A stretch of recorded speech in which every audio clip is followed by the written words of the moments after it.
חממת החלון היא הפרויקט שמטרתו ללמד ולהתנסות ברעיון של גידול מזון אורגני. יש קהילה של אנשים המגדלים חממות החלון. החקלאים נפגשים עם אחרים ומשתפים בניסיונם באתר אינטרנט. באתר החקלאים כותבים הוראות והצעות על איך לגדל את חממת החלון. שם האתר הוא www.windowfarms.org. בונים את חממת החלון מבקבוקים ממוחזרים. צריך לשים את חממת החלון בתוך מסגרת החלון מפני שהצמחים צריכים אור שמש. מפני שבחורף אין מספיק אור שמש לצמחים. תליתי נורות מלאכותיות. חממת החלון תלויה בחלון המטבח. אין צורך באדמה כדי לגדל את חממת החלון. מגדלים אותה בתהליך הידרופוני. משאבת אקווריום שולחת מים מבקבוק אחד לשני. כוח המשיכה גורם למים לרדת לצמחים. המים מכילים חומרים מזינים לצמחים.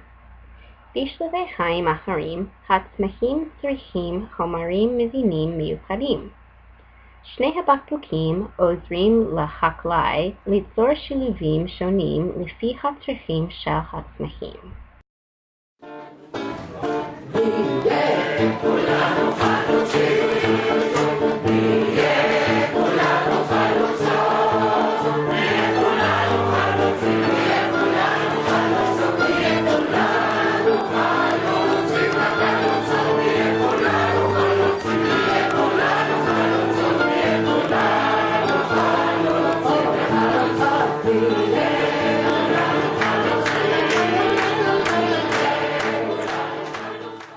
קניתי את הבקבוקים בסופרמרקט, אבל הקהילה באתר אינטרנט ממליצה לחפש בקבוקים בזבל.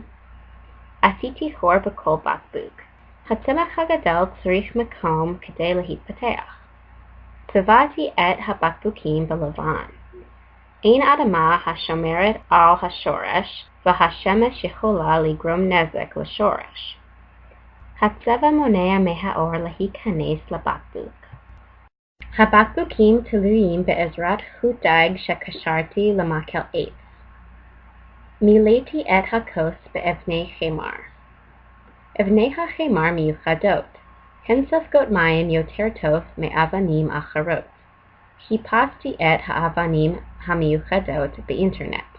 מצאתי אותן בחנות הידרופונית בברוקלין. הצמחים מתפתחים מזרעים קטנים.